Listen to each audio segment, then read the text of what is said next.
कुछ सीटें हैं जहां कांग्रेस छोड़ना नहीं चाहती। जेडी को लगता है कि नहीं भाई यहाँ भी मेरा ही कैंडिडेट होना चाहिए। मुकेश सहनी के साथ मछली चावल खाएंगे, घर में खाना खिला देंगे, उप मुख्यमंत्री बनने की तो ये ना हो बे। ये ना हो बे। कितनी सीटों पे वो मुकेश सहनी चाह रहे थे? 40, फिर 60 की जिक्र हुआ, 30, सीधे आ गए 15। आरजेडी एक बहुत बड़ी पार्टी है। सर्वा आज के डेट में तेजस्वी यादव है। बीजेपी ने तो ऑलरेडी, एनडीए ने तो ऑलरेडी अपना सीट का बंटवारा कर लिया था, तो अब ऑप्शन नहीं रहा ना मुकेश सहनी के पास। मुकेश सहनी के पास कोई उपाय ही नहीं है महागठबंधन में रहने के सिवाय। एक कहावत है, बन किधर जाएगा किधर। महागठबंधन से अगर 2 कैंडिडेट हो जाए, कांग्रेस के और राजद के, तो फायदा तो भाजपा को होगा। 2 बिल्ली अगर आपस में तो कोई और खा के जाएगा वहां खाना, मलाई तो कोई और खाएगा ना। तो मलाई खाने वाला भी बैठा हुआ है, वो है एनडीए। कहते हैं घर फूटे जवार लूटे, कुछ ऐसा ही इस वक्त बिहार की राजनीति में महागठबंधन की स्थिति है। क्योंकि महागठबंधन में इस वक्त अगर राजद के हिस्से में देखा जाए तो सीट के मतलब कहा जाए ना, कैंडिडेट का लिस्ट जो है वो जारी नहीं किया गया है। पहले चरण का जो नामांकन प्रक्रिया वो खत्म हो गया, दूसरे चरण की नामांकन प्रक्रिया जो है वो खत्म होने के कगार पे है, लेकिन अब तक राजद की तरफ से कोई कैंडिडेट लिस्ट जारी नहीं किया गया। लेकिन कई जगह कांग्रेस राजद दोनों की तरफ से कैंडिडेट उतार दिए गए हैं। कई ऐसे विधानसभा सीट है जहां पे सीपीआई ने कांग्रेस के खिलाफ जो कैंडिडेट है वो खड़ा कर दिया है। लेकिन 5 ऐसे विधानसभा सीट हैं जहां पर कांग्रेस और राजद आमने सामने है, और इसी बातचीत करेंगे। हमारे साथ हमारी सहयोगी बबीता मिश्रा जी हैं। मैम, हम सबसे पहले शुरुआत कर लेते हैं कि भाई ये जो चल रहा है कि एक पहले तो बहुत मान मनोबल किया गया, मुकेश सहनी गए इलाज करवाने के लिए, इलाज करवा के आए, फिर पटना में इलाज करवाए। कांग्रेस वालों ने कितना अपने आप में राजद के साथ इलाज किया, तब जाके हुआ कि भाई इतनी सीटें हम आपको दे रहे हैं, और उसके बाद से कैंडिडेट लिस्ट जारी करते हैं कांग्रेस वाले। लेकिन उसके बाद जब नामांकन पर्चा दाखिल किया जाता है तो एक ही सीट से 2 लोग कर देते हैं, राजद और कांग्रेस दोनों। बिल्कुल, ये वही होगा। ये क्या हो रहा है बाबा, ये क्या हो रहा है? कुछ नहीं महागठबंधन है, पर टसन जरूर हो रहा है। तो कुछ सीटें हैं जहां कांग्रेस छोड़ना नहीं चाहती, जहां आरजेडी को लगता है कि नहीं भाई यहाँ भी मेरा ही कैंडिडेट होना चाहिए। लेकिन गठबंधन है, हम आपके साथ, जैसे कि आपने कहा कि मुकेश सहनी के साथ मछली चावल खाएंगे, लेकिन हेलीकॉप्टर में बैठ के, हेलीकॉप्टर में बैठ के मछली चावल खा लेंगे, घर में खाना खिला देंगे। लेकिन जब बारी आएगी उप मुख्यमंत्री बनने की तो ये ना हो बे। ये ना हो बे। बिल्कुल ना हो बे। ये कहावत है, ए चोलबे ना बंगाली भाषा, चोलबे ना। तो ये चीजें जो है ना, ये अभी बिहार की राजनीति में सर्द का मौसम आ रहा है और गर्मी इस तरीके से बढ़ रही है। गर्मी हम नहीं बढ़ा रहे, गर्मी खुद के अंदर बढ़ रही है, महागठबंधन के अंदर बढ़ रही है, और कोई एक दूसरे से सेटिस्फाइड नहीं है। लेकिन दिखाना है कि मैं जो महागठबंधन उसमें यूनिटी है। सीटों को लेकर आप देखिए कितने सीटों पे वो मुकेश सहनी चाह रहे थे, कितने सीट चाह रहे थे? 40, फिर 60 की जिक्र हुआ, 30, सीधे आ गए 15 पे माने, 15 पे मान गए। मरता क्या नहीं करता। भाई MY का जो समीकरण है, आरजेडी एक बहुत बड़ी पार्टी है। सर्वा आज के डेट में तेजस्वी यादव है। जरा देखिए, जब अपने बड़े भाई को दरकिनार कर देते हैं, उनके जगह लेके आज चले आते हैं किनको? मुकेश रोशन को। कहाँ लेके चले आते हैं? समझिए ना भाई, महुआ का सीट किनको देते हैं? मुकेश रोशन को। उनको तो अपने बड़े भाई पे भी तरस नहीं आता, तो सोचिए कि मुकेश सहनी पे क्या तरस आएगा भाई। सही बात है। मुकेश रोशन पे खुश, मुकेश सहनी से थोड़ा सा तकलीफ, क्योंकि वो उप मुख्यमंत्री चाहते थे। मैं उप मुख्यमंत्री भी बनूंगा और 30-35 सीट, मतलब जितना सीट हमको मिल जाए।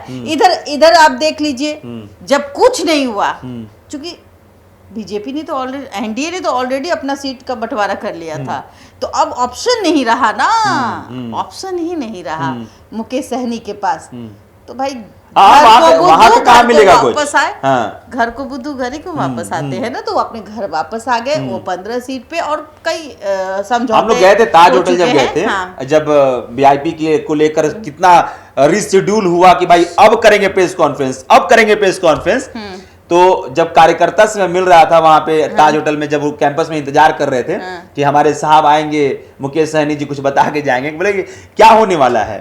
मैंने कहा कि कुछ उपाय है आप लोगों के पास, जाइएगा कहाँ आप लोग। बोल रहे कि ये तो बात सही है कि मुकेश सहनी के पास कोई उपाय ही नहीं है महागठबंधन में रहने के सिवाय। एक कहावत है, बन किधर जाएगा किधर, तो वो कहावत कहीं ना कहीं मुकेश सहनी पर ये समझना बहुत मुश्किल है कि जिस इंसान के लिए गेट नहीं खोल रहे थे कि भाई भूरा बाल साफ करो जो कहता है, उसके लिए हम गेट नहीं खोलेंगे रात के समय। मतलब क्या हो गया ऐसा, क्या हो गया ऐसा कि आपने जिस कांग्रेस के कैंडिडेट जो कि पिछले विधानसभा चुनाव में 2020 में 52-53 हजार वोट लेके आया, और उस सतीश सिंह के खिलाफ उर्फ मंटन के खिलाफ आपने जानबूझकर आपने अशोक महतो की बीवी को टिकट दे दिया। मतलब क्यों? जिसके लिए दरवाजा ऐसे पैक था। देखिए भाई, खुलेगा नहीं, मैं दिखाऊंगी। नहीं खुलेगा, लेकिन कब खुला? उस कैंडिडेट के खिलाफ खुला जिस कैंडिडेट ने 58,000 वोट लाए। 53, बिल्कुल। अब मैं 53-54 एग्जैक्ट नहीं जानती मैं, लेकिन इसी आंकड़े को लेके चलती हूँ। और उनका टिकट कटता है और अशोक महतो की वाइफ को बुलाते हैं और उनको नामांकन करने की इजाजत देते हैं। और खुशी खुशी देखिए भाई, अब तो बल्ले बल्ले। तो देखिए ये बल्ले बल्ले टिकट देने से नहीं हुआ, जीतने से होगा ना। जीतिएगा कैसे? कैसे जीतिएगा? अच्छा, दो लोग अगर लड़ेंगे महागठबंधन से, अगर 2 कैंडिडेट हो जाए कांग्रेस के और राजद के, तो फायदा तो भाजपा को होगा, क्योंकि भाजपा की कैंडिडेट वहां से, बिल्कुल भाजपा की कैंडिडेट है एनडीए की तरफ से। कई ऐसे सीट है जहां मतलब महागठबंधन तो है, लेकिन जो प्रत्याशी हैं वो दोनों के हैं। और जब वो दोनों के हैं तो फायदा किनको होगा? पिछला को होगा। 2 बिल्ली आपस में लड़ेगी, 2 बिल्ली अगर आपस में लड़ेगी, कोई और खा के जाएगा वहां खाना, मलाई तो कोई और खाएगा ना। तो मलाई खाने वाला भी बैठा हुआ है, वो है एनडीए। यानी कि एनडीए गठबंधन तो आज के डेट में मजबूत है। उसको पता है कि भाई अगर हम इतने सीटों में अपना बगैर लड़े हुए, आपस में तो लड़ ही रहे हैं, महागठबंधन है लेकिन आपस में लड़ रहे हैं, फाइट है, 2 प्रत्याशी खड़े कर दिए, लेकिन फिर भी टशन है। जीतेगा कौन? कुछ नहीं जीतेगा। कुछ नहीं। अच्छा, एक चीज और कि लगता है कि राजद सोच रही है कि भाई हम अपना ऐलान नहीं करेंगे कि हम कितने सीटों पे लड़ेंगे। अंदर अभी चल रहा है कि भाई हो सकता है, अंदर चल रहा है। आप तो जबरदस्ती, आप ये सोचिए, 15 से 20 तारीख, 20 के बाद नो एंट्री। जब नो एंट्री है तो आज की रात है ना, 18 हो ही गया आज की रात खत्म। 19 छोटी दीपावली, 20 तो एक दिन है आपके पास, और एक दिन में आप क्या करेंगे, क्या ना करूं। वही बात है ना, यही रात अंतिम, यही रात भारी वाले शब्द हो जाएगा।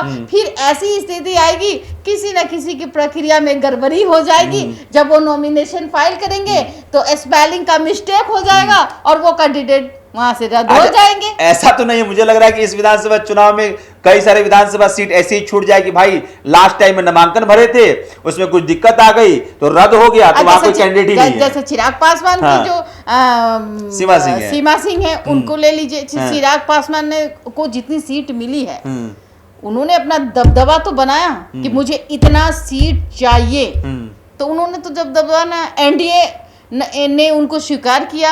एनडीए ने कहा कि भाई मैं इतना सीट दूंगा, 29 तो 29 सीट मिला चिराग पासवान को। तो ये चिराग पासवान की लोकप्रियता के कारण मिला। लेकिन मुकेश सहनी की कौन सी लोकप्रियता है भाई, जरा बताइए, कौन सी लोकप्रियता? कहते तो हैं कि हमारे समाज के लोग हम ही को जानते हैं, मल्लाह समाज के लोग हम ही को जानते हैं। खाली मल्लाही समाज है, और भी तो कई समाज है। एक पर्टिकुलर एक, अगर मैं विधानसभा क्षेत्र की बात करूं तो सब भूमियार, राजपूत, वैश्य, उसके बाद आप आइए दलित, महादलित, मतलब जितने भी लोग हैं उनके भी तो लोग बटे हुए हैं। सिर्फ मछली भात ही चलेगा, मटन चावल चलेगा कि नहीं चलेगा? तो बस यही तो मैं कहती हूँ कि आप अगर सिर्फ जात पात की राजनीति ना करें, अगर फैक्ट टू फैक्ट बात करें कि कौन आपके लिए काम करता है, तो जाहिर सी बात है कि आज के डेट में अगर जात पात को छोड़ दिया जाए तो अगर विनिंग कैंडिडेट हो, काम करने वाला कैंडिडेट हो, वो तो चुटकी में जीत जाएगा।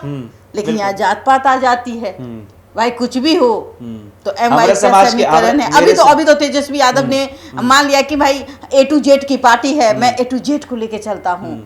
कहीं ना कहीं एक तरफ आपने देखा भी होगा चिराग पासवान को, चिराग पासवान भी अभी उनकी जो सीट है, जिस उम्मीदवार को उन्होंने खड़ा किया है, तो आप देखिए कि राजपूत की संख्या, ब्राह्मण की संख्या या भूमियार की संख्या, मतलब जो भी है वो सबको पैरेलल लेके चले हैं। तो अब कौन पीछे हटना चाहता है भाई? सबको लेके चलना चाहता है, तो तेजस्वी यादव भी लेके चल रहे हैं। एक चीज और लास्ट में, हर घर तो सरकारी नौकरी दे ही देंगे ना। ये तो अब उनकी सरकार बनेगी तो सरकारी नौकरी दे देंगे। इसमें चुटकी ले लिया तेज प्रताप यादव ने। और दूसरी बात, एक तो पहले ATM भी भेज रहे हैं जिसका नाम प्रशांत किशोर है। हाँ। घर घर ATM भेज रहे हैं 20 रुपए। ये बात बारे मैं नहीं कह सकती कि इसमें कितनी सच्चाई है। 20,000 का 20 रुपए लेकर के, अच्छा हाँ, ATM कार्ड दिया जा रहा है। 20 रुपए लेकर ATM कार्ड दे रहा है। अच्छा, ऐसी बात आ रही है। और 20 रुपए दीजिए और वो ATM कार्ड जब मतलब सरकार बन जाएगी तो 20,000 आपके अकाउंट में चला जाएगा, फुट से चला जाएगा। तो ऐसे भी प्रलोभन बहुत सारे, जो पार्टी है, कई पार्टी जिसमें एक प्रशांत किशोर भी है, वो भी नजर आ रहे हैं। ओवरऑल बात करूंगी मैं अब महागठबंधन की, तो कांग्रेस कहीं ना कहीं इसमें उनको जीत हमको दिखाई पड़ रही है कि उनकी जीत मिली है टिकट के मामले में। तो कहाँ 48 ही कैंडिडेट का तो लिस्ट जारी कर पाए हैं? अरे भाई फिर आ जाएंगे 48 के बाद 56 तो मिल ही जाएगा। अच्छा, ले लीजिए ना आप हमसे। 65 मांग रहे ना? 56 हमको लगता है कि 56। आपको क्या लगता है? नहीं, मैं बिल्कुल, मुझे लगता है कि 55 से 56 तक। मैं जितना इन लोगों को देख रहा हूँ महागठबंधन में अभी सीट बंटवारे को लेकर, मुझे समझ में नहीं आ रहा है कि ये लोग रह पाएंगे कि नहीं महागठबंधन? नहीं रह पाएंगे। हाँ? रह पाएंगे। हाँ? मजबूरी है, रहना पड़ेगा।